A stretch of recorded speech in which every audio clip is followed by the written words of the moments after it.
Demikian. Nah, kalau begitu kita akan mulai mukaddimah kajian kita di sore hari ini, dan kajian sore hari ini hanya sebatas mukaddimah. Mukaddimah untuk kajian-kajian yang akan datang biidznillah taala. Maka ikhwani fiddin, azani Allah wa iyyakum, tidak bosan-bosannya kita selalu mengingatkan kepada diri kita di dalam melakukan ibadah talabul ilmi ini, bahwa yang pertama kali harus dibenahi, diluruskan dan dikoreksi ulang adalah masalah an-nawaya, an-niyah, karena itu sangat menentukan. Hadis yang sering kita dengarkan, innamal a'mal binniyat wa innama likulli imri'in ma nawa. Sungguhnya setiap amalan itu sangat bergantung kepada niatnya.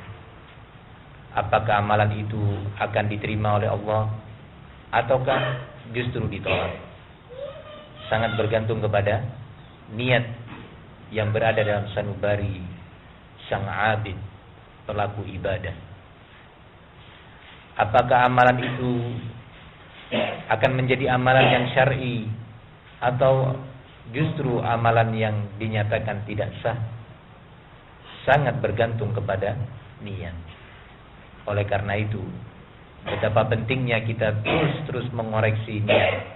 Innamal a'mal binniyat wa innama likulli imri'in ma nawa. Dan bagi setiap pribadi pelaku ibadah itu sesuai akan dia raih, akan dia dapatkan sesuai dengan apa yang dia maukan, yang dia niatkan. Lebih tepatnya Rasulullah SAW terkait dengan talabul ilmi ini mengatakan, man ta'allama ilman mimma yubtagha bihi wajhullah la yata'allamuhu illa liyusiba bihi 'aradan minad dunya lam yajid 'arfal jannati yaumal qiyamah. Barang siapa yang menuntut ilmu, mempelajari, mengkaji ilmu yang semestinya ilmu dengan jenis seperti itu hanya boleh dipelajari dalam rangka meraih ridha Allah, tidak boleh dicampur aduk, hanya dalam rangka meraih ganjaran keutamaan di sisi Allah. Namun pada prakteknya, kata Rasulullah, tidaklah dia mengkajinya, mempelajarinya, menghadiri majlis ilmu tadi kecuali untuk meraih, mendapatkan sesuatu nilai duniawi. Nilai duniawi itu sangat luas. Bisa bentuknya harta. Dia belajar memang tujuannya adalah harta. Belajar ilmu yang semestinya tidak boleh diharapkan kecuali ridha Allah, yaitu ilmu agama ini, ilmu Islam, ilmu Al-Quran, ilmu Sunnah, ilmu Tauhid. Pada prakteknya ternyata dia menginginkan sesuatu di balik itu, atau nilai duniawi yang lainnya, posisi, kedudukan, jabatan. Dia belajar ilmu din, ilmu tauhid, ilmu Quran, ilmu sunnah untuk sampai pada posisi dan jabatan tertentu, atau nilai duniawi yang lainnya, kehormatan, sanjungan, pujian. Ini semua adalah nilai duniawi. Maka kata Rasulullah, lam yajid arfal jannah, dia tidak akan mendapatkan aroma wangi surga di hari kiamat nanti. Maka betapa pentingnya kita meluruskan, membenahi, membangun kembali niat-niat kita. Man talabal ilma liyujari bihil ulama, kata Rasulullah dalam hadis kedua ini. Man talabal ilma liyujari bihil ulama au liyumari bihis sufaha au liyulfit wujuhan nas ilaihi adkhalahu Allahu an-nar. Barang siapa yang belajar ilmu sungguh-sungguh serius dia belajar dalam rangka untuk niatnya adalah menyaingi posisi para ulama, atau untuk mendebati, membodohi orang-orang jahil, atau yang ketiga untuk mencari perhatian manusia agar memperhatikan dirinya dan kelebihannya, maka sungguh pasti Allah akan masukkan dia ke dalam neraka. Beberapa hadis ini sebagai teguran bagi kita untuk kita berbenah niat sejak awal kita melakukan ibadah, terkhusus dalam hal ini talabul ilm. Terkhusus dalam hal ini talabul ilm.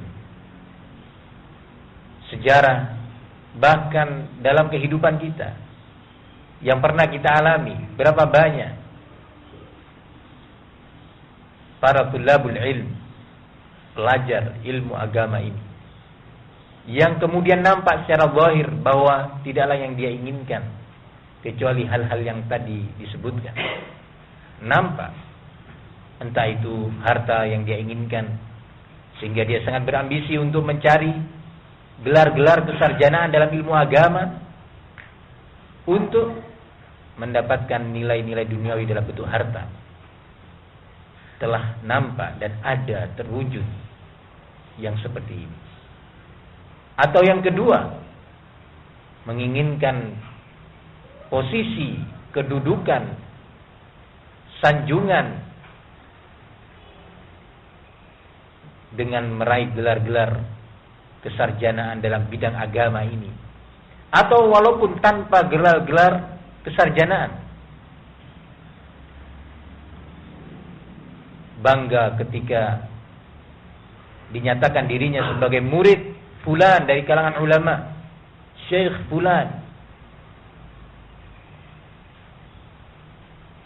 Ini ternyata membawa dampak negatif baik terhadap dirinya ataupun dampak negatif terhadap umat, terhadap dirinya ketika di dunia, dan tentunya kalau tidak Allah ampuni dia ketika di akhirat nanti, dampak negatif yang jauh lebih besar. Para hadirin ikhwani fiddin rahimani wa rahimakumullah.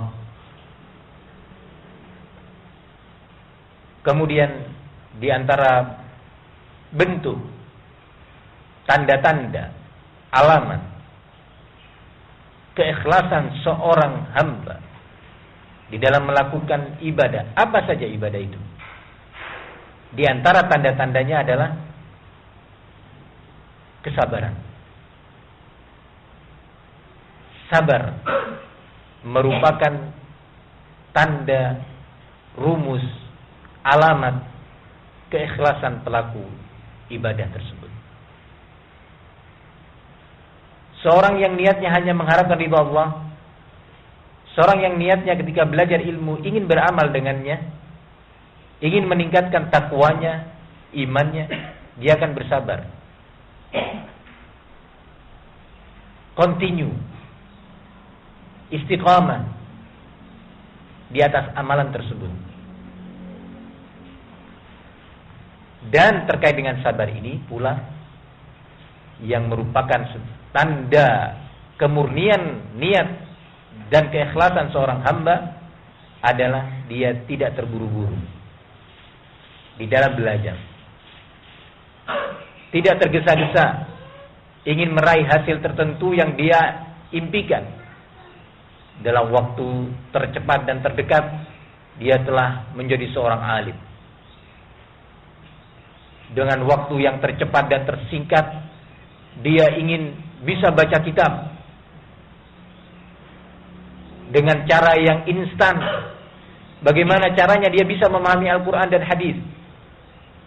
Biasanya sikap tergesa-gesa dan terburu-buru ini menunjukkan bahwa pelaku ibadah tersebut tidak memurnikan niatnya dan keikhlasannya hanya karena Allah. Dan cenderung ujung-ujungnya dia tidak sabar dan terhenti. di antara bentuk, alamat dan tanda keikhlasan seorang hamba adalah al-mujahadah. Di samping sabar adalah al-mujahadah. Al-mujahadah itu maknanya adalah kesungguhan, upaya yang serius di dalam melakukan ibadah tersebut. Apapun bentuk ibadah yang dia lakukan, termasuk topik kita kali ini adalah talabul ilmi. Al-mujahadah, kesungguhan untuk melawan segala rintangan, segala tantangan,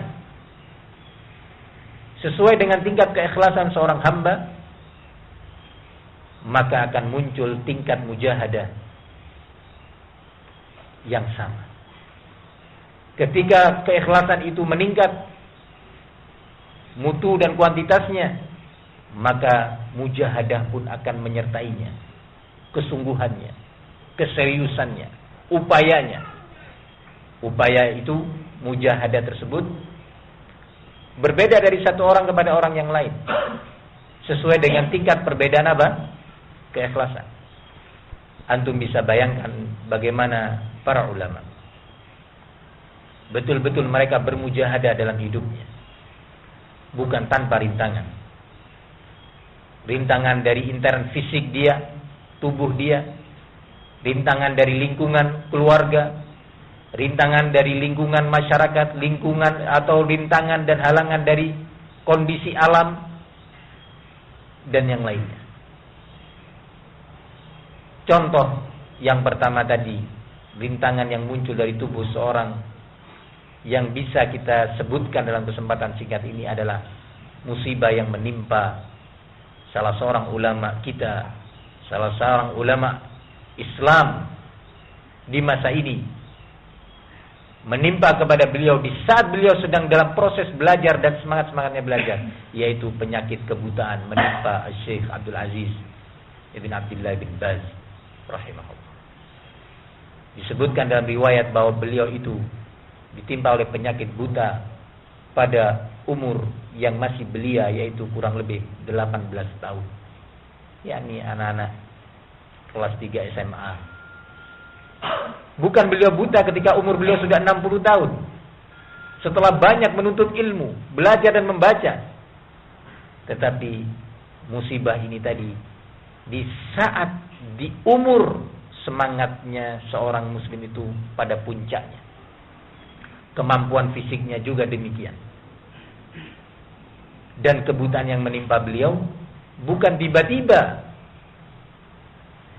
tetapi melalui proses yang cukup menjadi rintangan bagi beliau dalam belajar. Bukan kemudian beliau tidur di malam hari, ketika bangun di pagi hari itu tiba-tiba penglihatannya sudah pergi sirna dan menjadi buta. Maka itu ringan. Dia bangun tidur tiba-tiba buta. Tidak mengalami proses kebutaan itu tadi, tetapi menimpa kepada beliau proses yang panjang, keluarnya air mata yang berlebihan dari kedua mata beliau, yang cukup menyibukkan beliau, hingga akhirnya mata itu menjadi kering dan hilanglah penglihatan beliau dalam keadaan normal. Terlihat seolah-olah beliau orang yang melihat.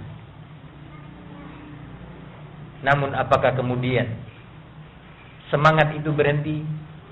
Upaya dan keseriusannya itu terhenti untuk belajar? Antum bisa bayangkan buta, bagaimana beliau akan membaca berbagai referensi dan literatur Islam? Bagaimana? Mau tidak mau beliau harus bergantung ba'dallah. Setelah bergantung kepada Allah, bergantung kepada orang sekitarnya untuk membacakan kitab-kitab tersebut. Bukan hilangnya penglihatan itu kemudian menghalangi beliau untuk belajar. Beliau manfaatkan panca indera yang berikutnya, yaitu pendengaran. Tadi subhanallah, kesungguhan, keikhlasan. Allah jadikan pendengaran itu seolah-olah seperti mata yang melihat. Beliau mendengar berbagai ayat dan keterangan tafsir Al-Quran dibacakan di hadapan beliau oleh orang-orang yang membantunya dari murid-muridnya atau teman-teman belajarnya, itu masuk ke kolbunya, seolah-olah ilmu itu menancap seperti orang yang membaca. Nah, begitu juga ketika beliau membahas tentang hadis dengan literatur yang begitu banyak dan beragam. Semua itu subhanallah, ketika kita mendengar kajian beliau, pelajaran-pelajaran yang disampaikan oleh beliau, ta'liq terhadap Fathul Bari, Syarah Bulughul Maram, dan berbagai kitab yang lainnya, ya, itu seolah-olah beliau bukanlah seorang yang buta, seolah-olah melihat, seolah-olah di depan mata beliau, di hadapan beliau itu ada layar. Jadi beliau menghadap ke situ, seolah-olah itu layar di hadapannya, membaca kitab seolah-olah. Barakallahu fikum.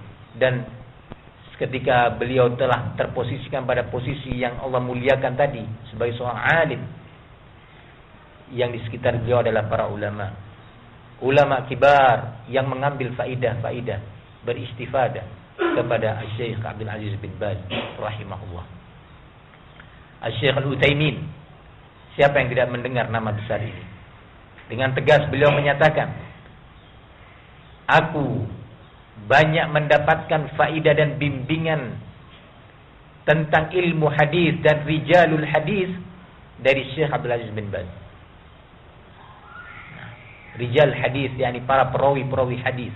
Bagaimana mentarjih ini dengan ini, bagaimana memutuskan tingkat atau peringkat seorang perawi hadis.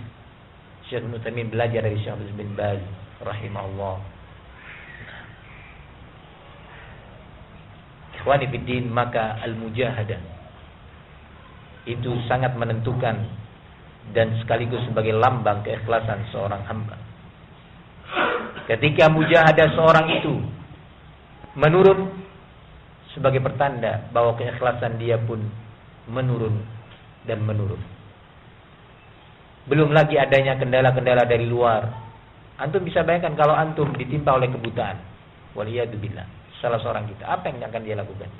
Dia akan duduk di rumah, menunggu datangnya tamu yang mengunjungi dan mendoakan, Allah yashfik, tahur insyaallah, kenapa sakitnya, gimana prosesnya. Dia senang dengan itu, tetapi semangat untuk thalabul ilmi mungkin terhenti. Dan orang pun di sekitarnya mengatakan, iya, pantas dia sudah buta, sulit. Dan itu lumrah. Memaafkan atau memberi uzur. Tetapi Syekh Abdul Aziz bin Baz tidak demikian. Tidak menunggu belas kasih orang atau ucapan-ucapan doa saja, tetapi beliau bangkit berbuat sejak umur 18 tahun itu, belajar ya, hingga Allah jadikan beliau orang besar, membimbing umat, mengarahkan, memberi fatwa-fatwa kepada umat tentang berbagai urusan yang menimpa mereka. Ikhwani fiddin rahimani wa rahimakumullah, semisal ini terjadi tidak hanya kepada beliau, tetapi mujahadah itu yang kemudian menjadikan mereka dengan izin Allah sebagai orang-orang besar. Tentunya tadi sudah saya sebutkan ada kendala-kendala dari luar. Kendala keluarga. Di satu sisi kita harus memperhatikan keluarga, memberikan hak mereka, membimbing mereka, memberikan waktu untuk mereka. Tapi di sisi lain kita dituntut untuk melakukan ibadah thalabul ilmi. Di sini butuh mujahadah. Tidak kemudian kita melakukan satu ibadah tertentu, meninggalkan ibadah yang lainnya, atau apalagi sampai menzalimi hamba-hamba Allah. Begitu juga istri, semangat belajar adalah suatu hal yang baik, tetapi tidak kemudian hal itu sebagai alasan untuk mengabaikan hak-hak orang lain, terkhusus dalam hal ini suami. Suami juga demikian, bagus, terpuji sikap mujahadah, berbagai rintangan dihadapi, tetapi bukan berarti itu sebagai alasan yang dibenarkan untuk mengurangi hak orang-orang yang harus dia tunaikan haknya. Nah, maka semuanya harus berimbang. Semuanya harus berimbang, berjalan. Dan itu membutuhkan apa? Mujahadah, perjuangan. Dan memang hidup kita di sini yang semuanya adalah ibadah, tujuan diciptakannya kita adalah ibadah, semua itu membutuhkan mujahadah, perjuangan, pengorbanan, kesungguhan. Telah berlalu orang-orang besar dan tetap besar hingga hari ini mereka. Karena ketika hidup mereka betul-betul bermujahadah. Antum baca sejarah mereka. Antum baca bagaimana mereka dahulu berjuang di dalam melakukan talabul ilm. Maka dari itu, hal ini sangat penting. Kalau tadi saya sebutkan, kita memilih waktu, apakah kita mau di pagi hari ataukah di sore hari, kalau sore hujan, kalau pagi nanti begini. Semua itu kendala. Kenapa kita diskusikan? Karena memang kita menyadari kelemahan iman kita, kelemahan keikhlasan kita dan kesungguhan kita. Berbeda dengan orang-orang besar tadi. Nah, berbeda dengan orang-orang besar tadi. Nah, barakallahu fikum. Kalau kita sebutkan bagaimana mujahadahnya mereka, sungguh suatu hal yang sangat menakjubkan dan sebagai cambuk bagi kita. Di dunia ini telah berlalu juga orang-orang yang sebaliknya, mereka tidak bermujahadah dalam urusan agama, tidak serius dalam urusan din, tidak bersungguh-sungguh menghadapi berbagai rintangan di dalam thalabul ilmi. Ya, mereka pun sudah berlalu, wafat, sama-sama wafat. Ini hamba yang tadi jenis pertama wafat, jenis yang kedua juga sudah wafat. Nah, masing-masing ada di dalam kubur. Hanya saja yang pertama tadi hidup di dalam kuburnya dalam pengertian hidup yang khusus terkait dengan cara hidup mereka di alam barzakh, dan ajr itu terus mengalir kepada mereka, ganjaran terus sampai kepada mereka, ya, dengan dimanfaatkan ilmu mereka. Antum bisa bayangkan ketika salah satu kitab beliau-beliau ini tadi dibaca oleh kita. Kita di masjid ini, yang di masjid sana, yang di kota sana, yang di negeri sana, yang di negara sana, yang di benua sini, membaca kitab-kitab beliau. Subhanallah, ternyata mereka orang-orang besar di saat hidupnya dan besar ketika mereka telah mati. Tapi berapa banyak hamba-hamba Allah, mereka kecil di saat mereka hidup, hina mereka di bawah rongrongan hawa nafsunya, ambisinya, dan setelah mati pun demikian mereka tetap menjadi orang-orang kecil. Orang terkaya pun di kampung kita, di kota kita, yang telah wafat, kemana mereka? Ketika mereka tidak berbekal dengan ilmu, kemana mereka sekarang? Nah, barakallahu fikum. Apakah disebut nama-nama mereka dengan sebut pujian? Mana manfaat mereka? Tetapi orang-orang yang berilmu, yang bermujahadah, serius, ikhlas, mereka hidup terus. Hidup ilmunya dimanfaatkan oleh umat. Maka kita ini bagian dari sejarah. Kehidupan kita 40, 50, 60 tahun, 70 tahun, bagian daripada sejarah itu. Tergantung kita memilih. Kita akan menghiasi dan mengakhiri sejarah kita dengan yang terbaik, dengan iman, ikhlas, mujahadah, ilmu, dakwah, tarbiyah, atau yang berlawanan dengan itu. Maka kita pun akan sampai pada garis akhir, finish, batas akhir kehidupan kita. Ini masuk kubur, ini masuk kubur. Selesai, sama-sama selesai. Maka dari itu, ikhwani fiddin, memang thalabul ilmi itu amalan yang besar, sehingga karenanya membutuhkan jiwa yang besar, membutuhkan keikhlasan dan keimanan yang besar, membutuhkan mujahadah yang sangat besar. Di antara bentuk mujahadah yang ini nanti saya harapkan tentunya, baik di keadaan ketika kita di majlis, di masjid, ataupun sesudahnya, yaitu mencatat ilmu. Bisa mencatat seperti sebagian teman sekarang ini. Bagi yang diberi kemampuan untuk mencatat, ada sebagian ikhwan tidak terbiasa mencatat saat materi disampaikan, namun diharapkan dia bisa mencatatnya di rumah, merapihkannya. Antum perhatikan barakallahu fikum bagaimana para ulama kita menjaga ilmu. Ya, cukup berat. Berjuang mereka. Berjuang. Al-Imam Al-Bukhari rahimahullah, Al-Imam Muslim, Al-Imam Abu Daud. Susah payah mereka menulis kitab-kitab karyanya itu. Siang, pagi, sore, malam menulis, mengumpulkan, mengoreksi ulang, merapikan. Barakallahu fikum. Itu semua pekerjaan yang membutuhkan fisik yang luar biasa. Berapa banyak dari kalangan ulama yang sampai mereka itu lumpuh karena terlalu banyak duduk menulis. Tetapi subhanallah, ya subhanallah, mujahadah itu memang lambang keikhlasan dan lambang keberhasilan seorang hamba. Maka kita katakan tidak boleh putus asa. Mari kita berbuat. Umat, ya, di samping tentunya kita pertama dan utama, ilmu yang kita pelajari untuk diri kita, keluarga kita, dan juga umat. Umat itu sangat butuh. Kalau tadi saya bahasakan di awal majelis bahwa kajian Ahad sore ini, yang insya Allah Ahad sore yang disepakati adalah kaderisasi duat. Nah, umat sangat butuh. Kita nggak ingin hanya sebatas pengajian-pengajian, ya. Sudah berlalu itu. Mungkin sudah beda fasenya, beda marhalahnya. Tetapi yang kita harapkan adalah kaderisasi dai yang akan bisa membimbing umat, mengajak umat kepada tauhid, mengarahkan mereka agar ibadah mereka dipenuhi dengan tauhid, mengajak umat agar beribadah sesuai dengan bimbingan syariah, mengajak umat untuk mengamalkan Al-Quran dan Sunnah Rasul. Nah, sesuai dengan kemampuan masing-masing. Ini sudah marhalah berikutnya.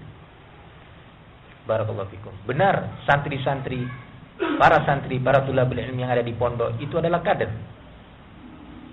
Nah, tetapi bukan berarti kaderisasi itu hanya di sana. Antum termasuk salah satunya. Barakallahu fikum. Jadi atas dasar itu sangat besar harapan bahwa mujahadah dalam bentuk yang tadi ini yang terakhir, masing-masing antum mencatat, merapikan, memurojaah di rumah, mencoba menyampaikan kepada istri, kepada anak, kepada teman. Barakallahu fikum. Ini adalah bukti mujahadah yang sebagai, saya katakan sebagai lambang keikhlasan. Nah, ikhwani fiddin rahimani wa rahimakumullah, karena kajian ini memang muqaddimah, maka insyaallah saya akan memilih. Sehari ini saya memikirkan kira-kira pembahasan apa yang lebih tepat untuk dikaji. Jatuh pilihan saya kepada usul tafsir, kepada pelajaran usul tafsir, yaitu pokok-pokok dasar pondasi ilmu tafsir, yang dengannya seorang diharapkan bisa memahami tafsir dan makna Al-Quran. Nah, bagaimana bukan kita mempelajari tafsirnya dan makna-makna Al-Quran, tetapi kaidah-kaidahnya. Bagaimana seorang muslim menyikapi Al-Quran ketika hendak memahaminya. Ilmu ini saya pilih karena memang sangat penting, dan insyaallah kita akan mulai dalam kajian yang berikutnya. Boleh dikatakan kajian pertama. Nah, mungkin ada yang perlu disampaikan atau ditanyakan, foto. Dibaca matanya. Hah? Dibaca matanya. Tidak, karena tidak akan memakai matan tertentu, ya. Tetapi saya akan menyimpulkan dari beberapa kitab karya ulama terkait dengan kaidah-kaidah fikih, kaidah-kaidah tafsir. Kemudian kita bahas per kaidah. Ana bacakan kaidahnya begini, kemudian ana jelaskan. Kajian berikutnya juga demikian, kaidah kedua ana jelaskan, ketiga, keempat, dan seterusnya. Nah,